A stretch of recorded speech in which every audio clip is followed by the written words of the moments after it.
Okay, so sorry. Alright. We're gonna go top left because I can't have him introduce himself. He is the blue Protoss pieces from the Amazon. He is Feniks.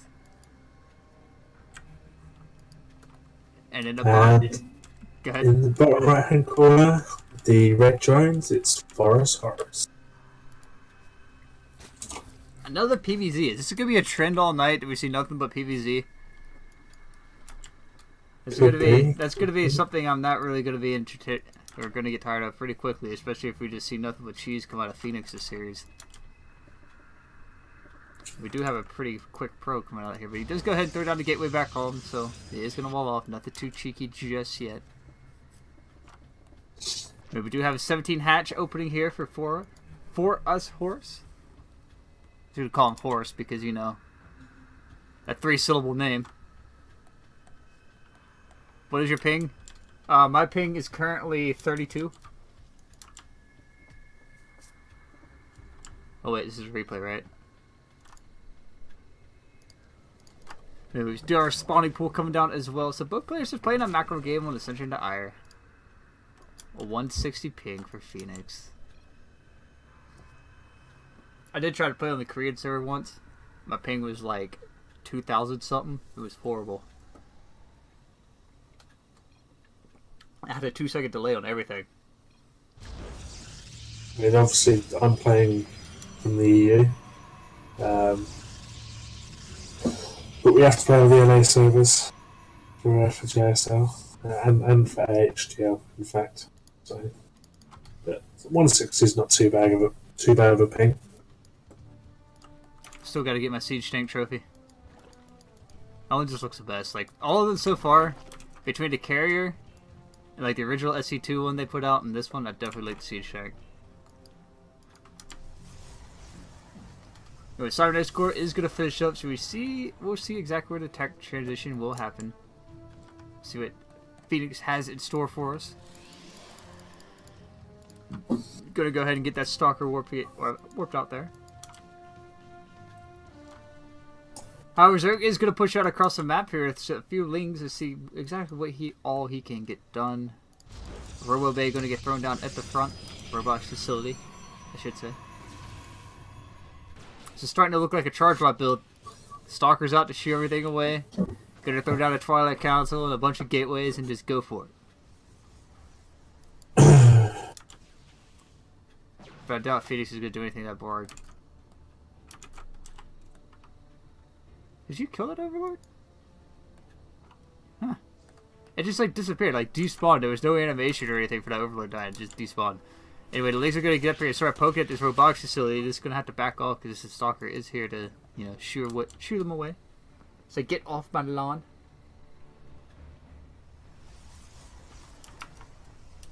Let's see.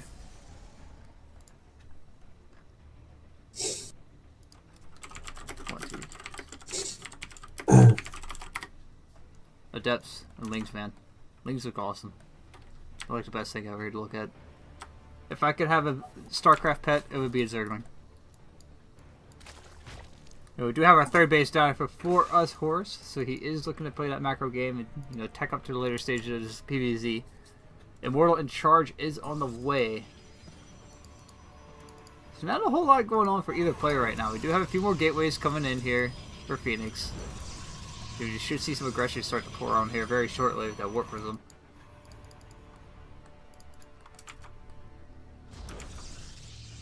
Hey, Chrono Boost that.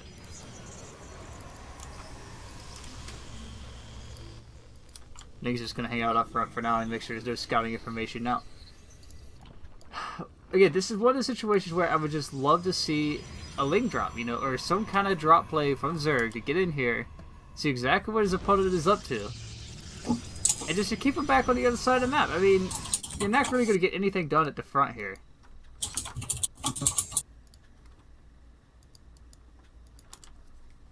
With nothing but a few Lings. Do have some Roaches on the way, so he is looking to kind of bust the front. Some Roaches lair is done.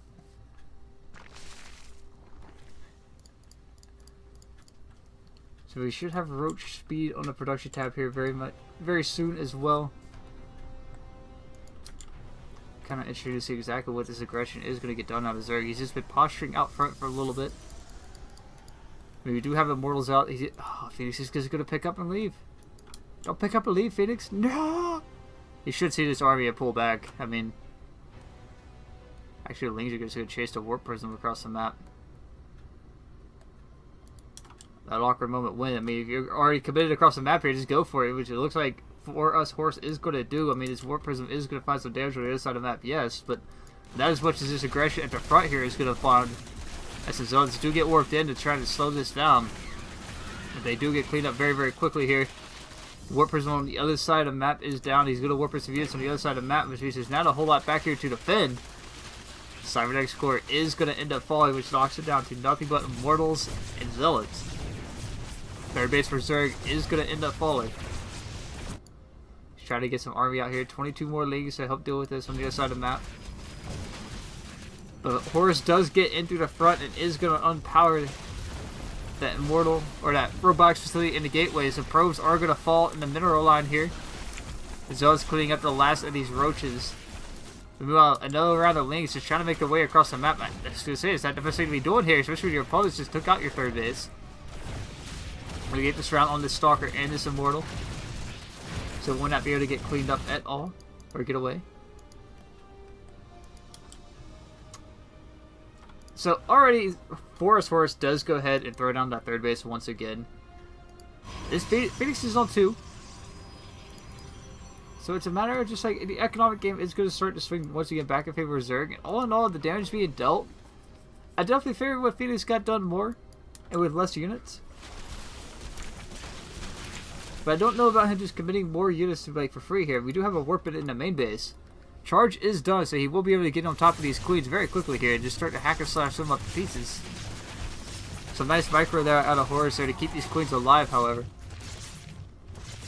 He's going to be able to finish that up and keep both of them alive. Warp Prism still just hanging out here. It is now down behind the third base. Now, the positioning on this Warp Prism will allow him just to bounce back and forth between the third and the main and just continue to do damage on 2 fronts. And this is exactly what I was talking about with the charge rod play being a factor here. Now, a second Warp Prism to the north would just put Zerg in such a awkward position to have to deal with any kind of aggressions. I mean, bouncing back and forth between 2 locations is fine and all, but say these queens do decide to walk up here and just in position to actually catch this. But again, the army of Zerg is not completely out of position once again. It's just these 2 queens in the main base. No transfers coming down on that last queen. It will end up falling. Actually, she gets pushed into the backline. That's pretty cool there. She got pushed into the backline by the Lings. Finally got a Hydra Den on the way. Now, there is a 4th base up and running up here to the north for Zerg. So again, the economic advantage is there for Forushorus. And Feniks is down 15 workers right now. And he's been very committed on this 2-base aggression. I just feel in the end that that's going to wind up biting him. Or catching him in a very awkward position as this game does go on. He is going to be forced to warp in a little bit further back now.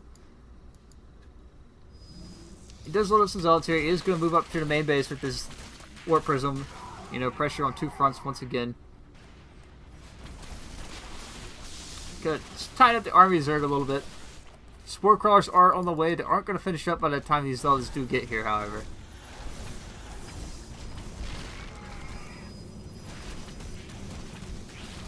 You know, if this keeps on, this Warp Prism or his Warp Prism aggression here is going to wind up actually closing this game out because Zerg's just having to commit so much here.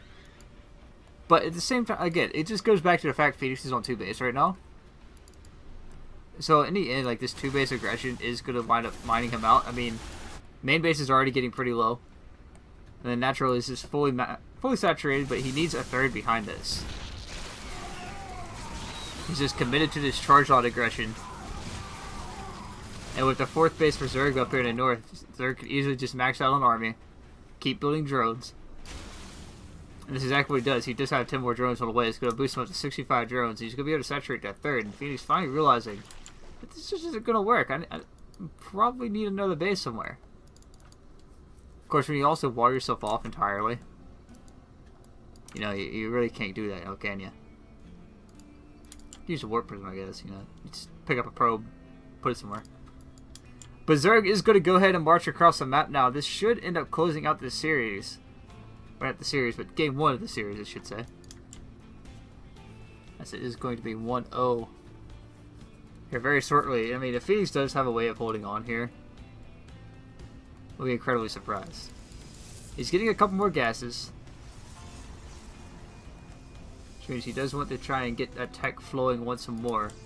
Now, if Forushorus is just going to sit around here, okay, that awkward moment when your opponent decides to build a base right next to your army. He's actually just going to walk right back. Nope, he's going to turn around and kill it. So the third base here for Feniks is just going to get taken out, and I don't think he even canceled that. I mean, I think that was a straight up kill. I mean, so he loses that 400 mineral, that 300 mineral he could have gotten back. The charge rods being warped in at the front, and that's going to be the last of the economy or mineral in the bank here for Feniks. With some wasted army supply in the back. GG going to get called out for game number 1. And well played there for Forushorus.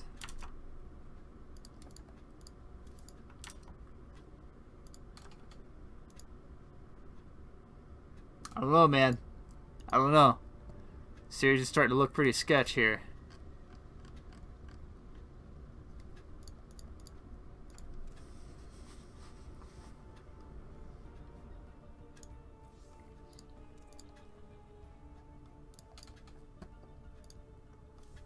See exactly what Feniks has in store for us as we go to Abyssal Reef.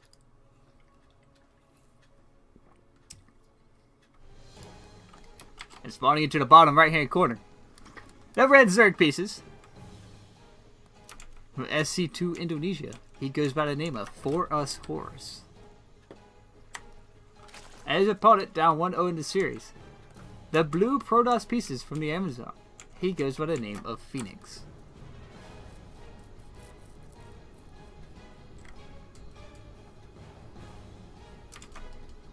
Now, Abyssal Reef, as you can see Feniks fall off. Get that forward pylon down here. He's immediately going to send his probe out across the map, so hopefully he's not going to do anything too cheeky. Of course, I think cheeky is exactly what's going to flip the Zerg on his head. Forushorus is going to be able to scout this probe coming in here. Going to be able to see exactly what is up. I mean, you know, probe is coming to look around. Nothing too crazy. 17 hatch is going to be the opener here for Zerg. The spawning pool should follow up behind that with a gas.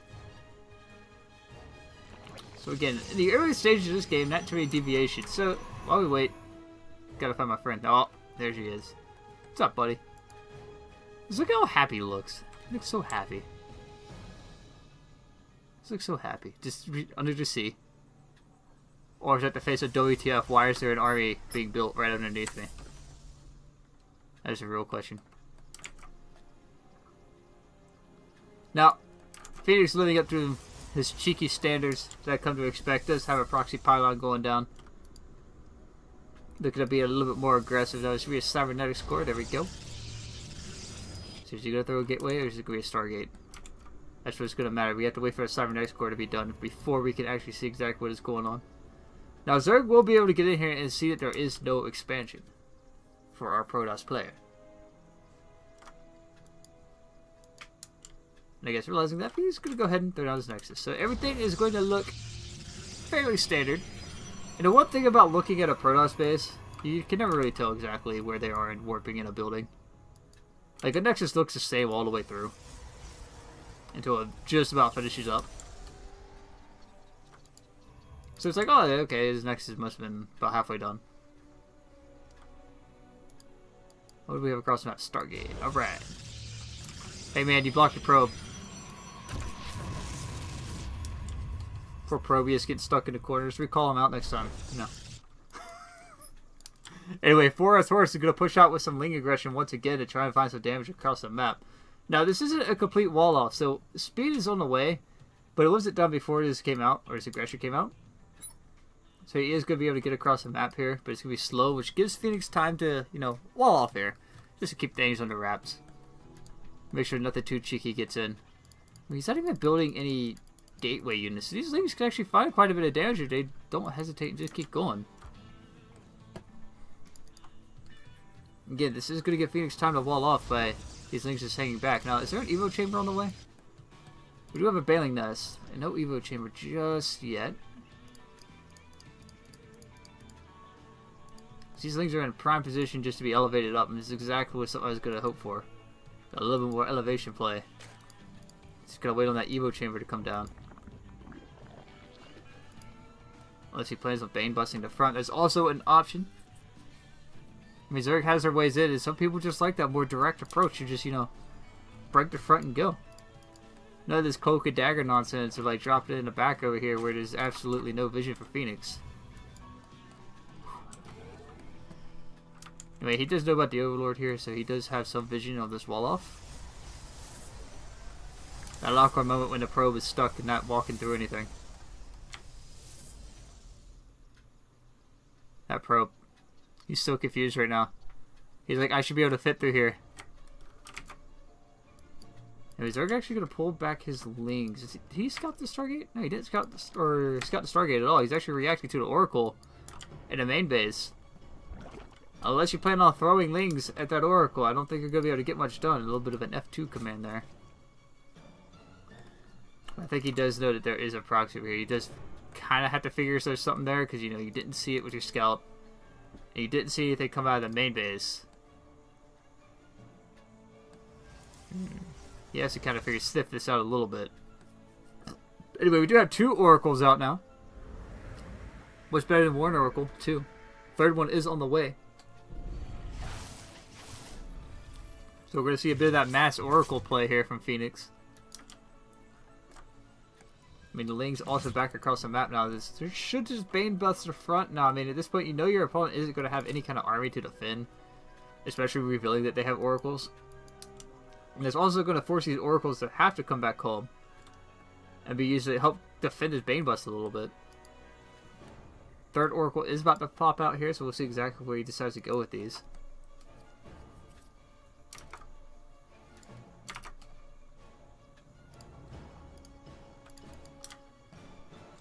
As both players just kind of sit awkwardly by, waiting for their armchair commanders to, you know, give out an order.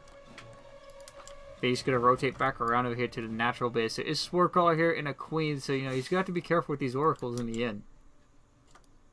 Make sure he doesn't lose them. He does have a second Stargate on the way back home, so he is wanting to get into that Stargate play. Go for that Sky Toss.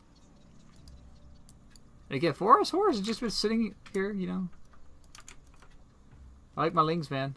But I think it's just going to allow a little bit too much time for him to just, or Feniks to be able to react to this and be able to defend. Now, these 4 Banelings aren't going to be able to find any real damage or take down any of these gateways. So this is kind of a failed opportunity, but it looks like the Lings will be able to slip through there. But only just barely. That's interesting that a probe can't fit through there, yet a Ling can. That was really interesting. I'm kind of curious as to why that probe was actually, like, freaking out, because it's the same spacing as a Zergling. We had 2 more Fenixes on the production tab, and this proxy Stargate still has yet to be scouted. This Queen is actually going to wind up seeing it.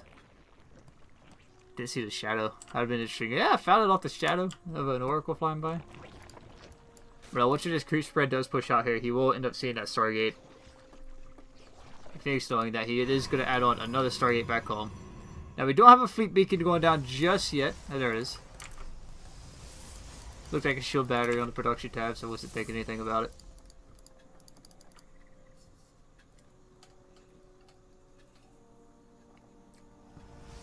I mean, doesn't that look like a shield battery in so many ways?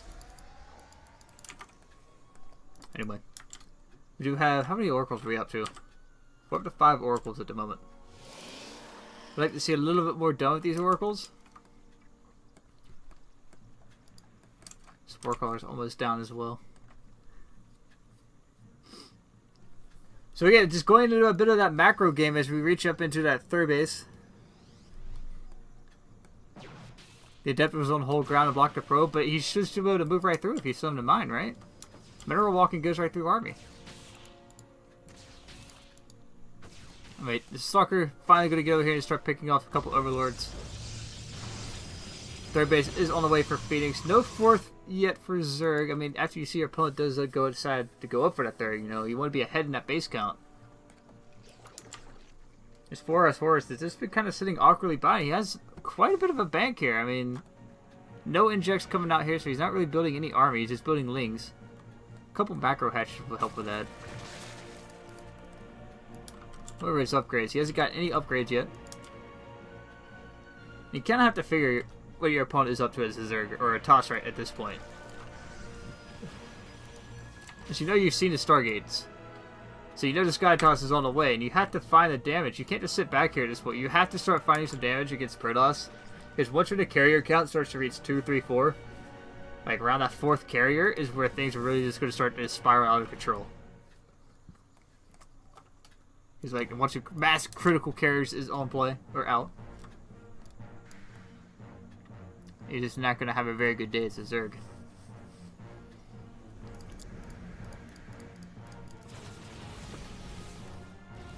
Did you get your upgrade for your interceptors? You did. Good man. Good man. Gotta remember to get that. The Graviton Catapult upgrade. Over here, Toss is going to move out with these Oracles and start trying to find a little bit of damage to figure out where that Zerg army is at. So as we do see, is this is just nothing but a handful of lings right now. There's no Hydras on the production tab, and he does have the money for it.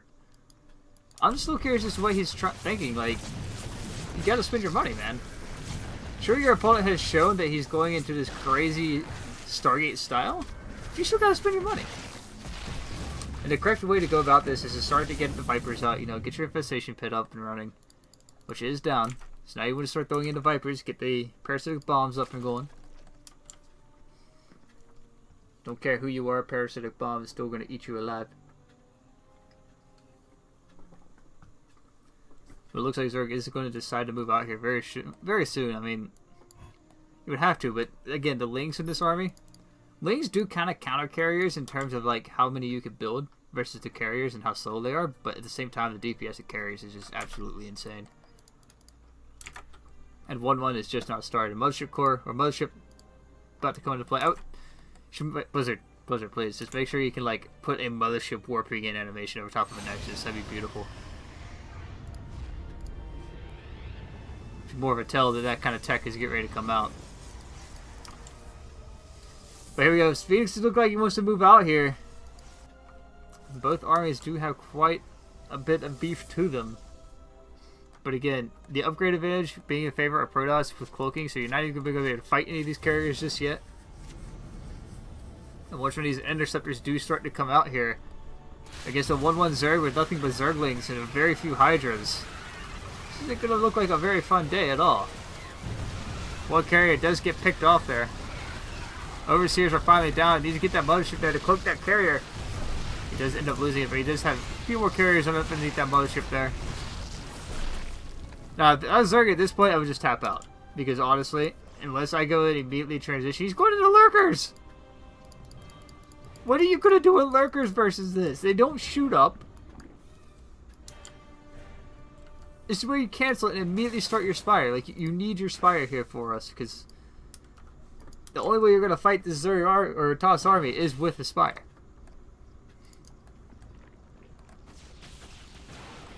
So you got to go into Sky Zerg and start throwing Parasitic Bombs everywhere and get the Corruptors out. And get them lovely, lovely Mutas out to deal with the depths and stuff on the ground. But or even Broodlords, you know, for the ground units. But outside that, I mean, there's just nothing here for Zerg to do. What? It's absolutely disastrous decision. Once you saw the Sky Toss to keep this Lurker going, I mean, it's wasted value. You're just not going to get anything out of it. Mothership is finally going to get taken out. The interceptors are going to start to get cleaned up. I mean, so there is a chance he will hold here. There's not a lot of DPS left. But back home, 4 more carriers are on a production tab.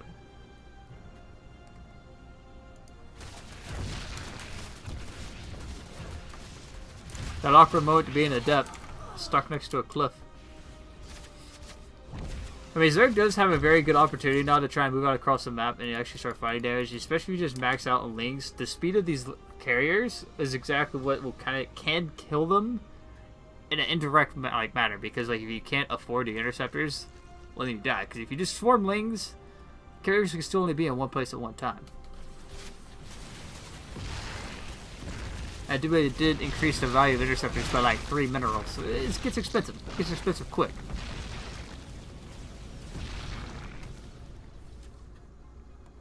It's 2:30 a.m. in the UK. So like 9:30 here. I don't know, man. This series is really starting to look like a standard Sky Zerg or Sky Toss versus a Hydra Ling Bling Zerg. We do have Adrenal Glands coming in here, so he's really committed to just sticking to his ground tech. And again, in the end, that's not. He's actually 2 infestation pits. That's funny. 2 infestation pits. Now, as Zerg, you don't get more units for how many buildings you have. And we do see Hydra's moving out here, going to get up underneath these carriers and start trying to clean up some of these interceptors and focus them down. But again, you have to fight the interceptors first. If you can actually kill off the interceptors first, carriers are defenseless. One thing you learned the hard way. Trying to focus down that many carriers while the interceptors just kill off your army is not how you do that. You don't fight that way. But Zerg, on the other hand, is going to go ahead and grab 2 more expansions. I'd like the idea here is to just choke out his opponent. He's getting the drilling claws for Lurkers, so he's committed to this Lurker tech. He's getting Burrow. You don't need Burrow. Lurkers already have Burrow. That's how they fight. From underground. Okay, we finally have our Spire on the way. We got 2 Spires. So he's realizing he needs to get into that Sky Zerg in order to fight the Sky Toss. And again, your best bet there is to go into like some Corruptors, maybe some Mutas, keep the Mutas around the map. There's not a whole lot of cannons out actually here for Feniks, so Mutas would actually be very, very devastating right now. Because they're more mobile. It's an expensive risk, yes, especially if they get caught by the carriers or caught by like a good amount of stalkers and they just get focused down by the stalkers. But again, the mobility of the Mutas right now will keep Protoss busy long enough for you to start to tech up into that Sky Zerg, get them upgrades going, and be able to get you right back into this game. Because right now, that's exactly what you're going to need. But again, I like this idea just to continue to expand as a Zerg. Take over the map, make sure your opponent can't afford these carriers, and the longer this game goes on. But yeah, there's just too many carriers here right now. There's not like this moment. And he didn't continue to get ground upgrades for his Hydras, so it's like 1-1 to 3-3. And with Charge Rots underneath, did you pick up Charge? You didn't pick up Charge, but you do have Zealots in the mix. So, there's going to be a lot of DPS on the ground that his Hydras are also going to have to deal with. And in the end, it's just what's going to come back to, really just hunt a lot of Zerg players in their dreams. Oh, wait. No pun intended there either, I promise. But as we do move into this later stage of this game, reaching that 16-minute mark, I think it's time to see that F2A click from Feniks while he sits back and eats some popcorn. 1-1 for Air has started off with Zerg, but again, this is a 3-3 army here. And with no parasitic bombs on the mothership or on these carriers that are revealed, there's just no way for Zerg to actually win this fight. And no abduction, like the Viper's abduction has done a lot against these carriers as well. They're even going into some infestors and, neuroparasiting these carriers, or neuroparasiting that mothership. But GG's going to get called out. Feniks going to tie the series up at 1-1. And we're going to go ahead and move into game number 3, so Feniks there can indeed go to bed.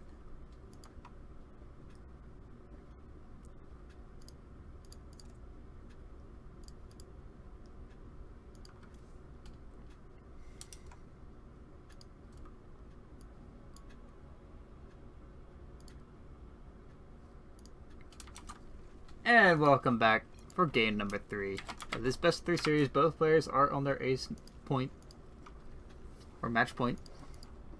Spotting to the bottom right hand corner, the red Zerg pieces from StarCraft 2 Indonesia. He goes by the name of Forushorus.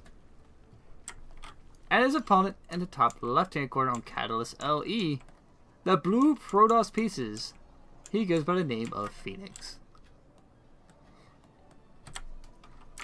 kind of interesting to see that there's a bit of a trend of where everybody decides to go on their next games. Like, we saw Protoss decide to go to Abyssal Reef for Game 2. And then we see Zerg decide to go to Catalyst. It's like a trend to see exactly where everybody decides to go.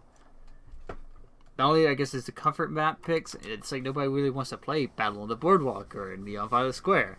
Because they're just such awkward maps to play on. If Feniks can get up here, he is going to start a wall off this time around. You're going to hear and see that there is a pull first. This should just prompt him to immediately just wall off with the second gateway.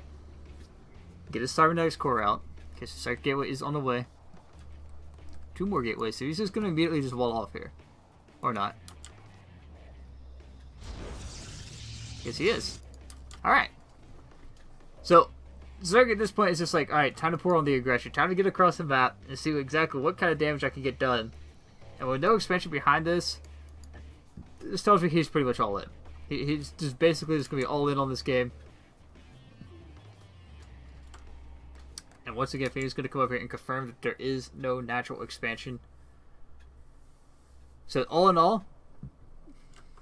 Oh, please don't tell you to do something cheeky with this probe, too. So, all in all, this should be a very easy hold here for Feniks, especially once he can get that Cybernetics core down and get the Adepts out. He should be in a really good position here just to hold this aggression. Now, he is going to have to probably kill off a gateway to get out or warp prism out a probe. That's not that big a deal. But here we go, the aggression for Forushorus is going to get here, start knocking down these gateways. We will have an Adept get out. The second Adept is going to be close, but the Chronoboost, okay, Chronoboost on both sides. Both gateways does mean he will have these Adepts out and will be able to defend. Going to lose 1 gateway so far. Will it be enough with that 1 Adept being at play here? Second Adept did make it out just in time. And it's basically just touching out Forushorus already. This should just be pretty much game over at this point. You know, if you're just going to keep this aggression up, you're just going to wind up dying out. Metabolic boost is on the way. And again, if you're going to keep doing this, an Evo Chamber is also an option to just get you into the Protoss space. Because you're trying to find that economic damage. You want to slow down Protoss enough to where they just can't play that style of like Sky Toss again. Or any kind of too cheeky nonsense. Now, if an Evo Chamber did come down here, that would make me like absolutely happy. Like the happiest caster you would ever see. But no, we do have a Roach one on the way. Because again, guys, look at exactly how much space you have to just drop in some lings. You know, drop some lings in there, and your opponent's just going to go ahead and throw down an expansion behind that. Because, you know, okay, well, his 12 pull didn't work. He's going to expand. He didn't just GG out. He's going to stay in this game. Now, Roachborn behind this does allow him to be a little bit more aggressive with the Roach tech behind this and break the front, say, some Ravagers.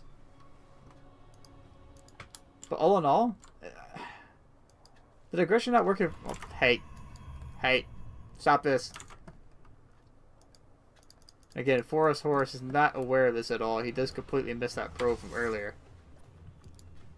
As you do kind of have to see there.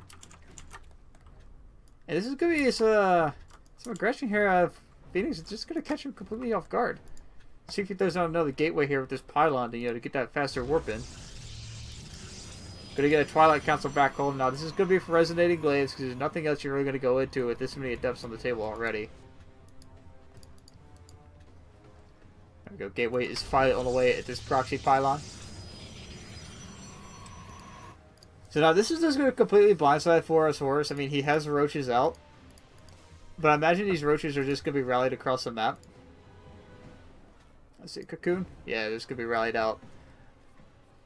On the phone, he did get in here. Did he drop those? How did these get in? Was there a hole in the wall?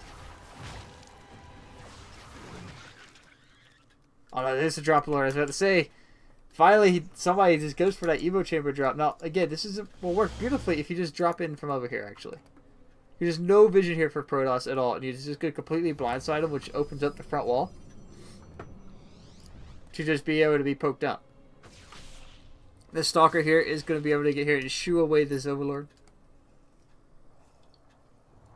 All in all, that drop is actually really successful. He didn't lose too many links, and I do believe he actually picked up a few probe kills. Yeah, 6 probes have died there. And the Roaches are now joining in place. And now this is going to be a rather interesting game here for Feniks to have to try and figure out how to get out of this little bit of a conundrum.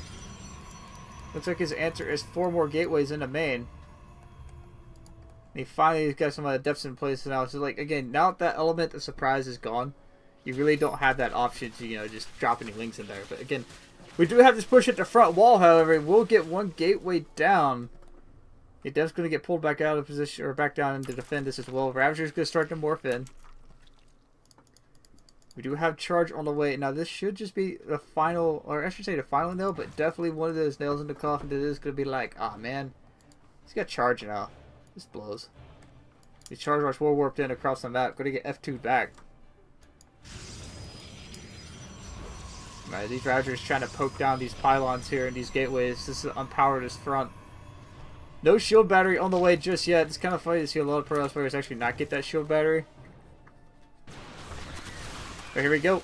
Ravager Corrosive Battle going to come down and rain on the top of these pylons once again. This Protoss always just trying to get out here to fight this, but every time the Zerg backs up, it like derps the army. It's pretty funny because they were just walking back up top. Now, these 2 pylons are dangerously low. I mean, there's no shields on the second one that was just warped in. So Corrosive Battles on hitting both of these will easily be able to knock this down and unpower the front. The gateway does go down, so now there is a hole in this wall that Zerg can get in. But immediately going to get closed off here. Meanwhile, on the other side of the map, the charge lots do make their way into the natural base, and this aggression with the entire army across the map should actually just kill Zerg here. I mean, there's no actual way for Zerg to defend this with nothing but 3 roaches. The gateways at the front are empowered, but there's still 4 in the main base, so they're still fully powered up. He's trying to unpower everything at the front and kill off pylons and supply block Phoenix, which he does do, but again, the aggression across the map is everything right now. There's even a second gateway not warped in here. Or not warped in, but there you go. He's finally going to warp in that gateway. Warping at 3 more pylons across the map to free up that supply. Get some more food for his army. Question, what does the Protoss actually eat?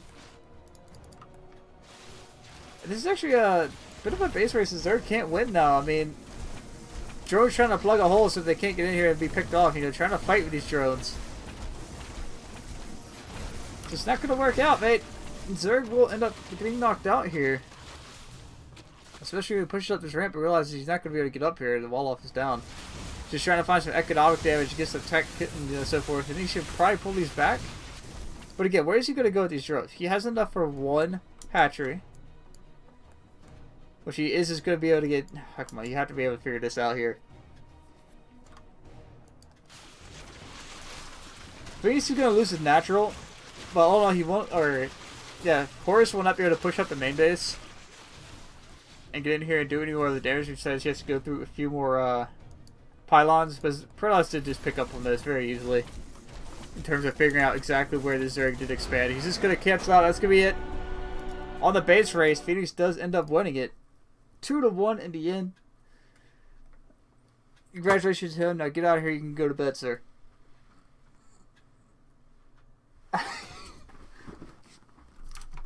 Very entertaining series to watch.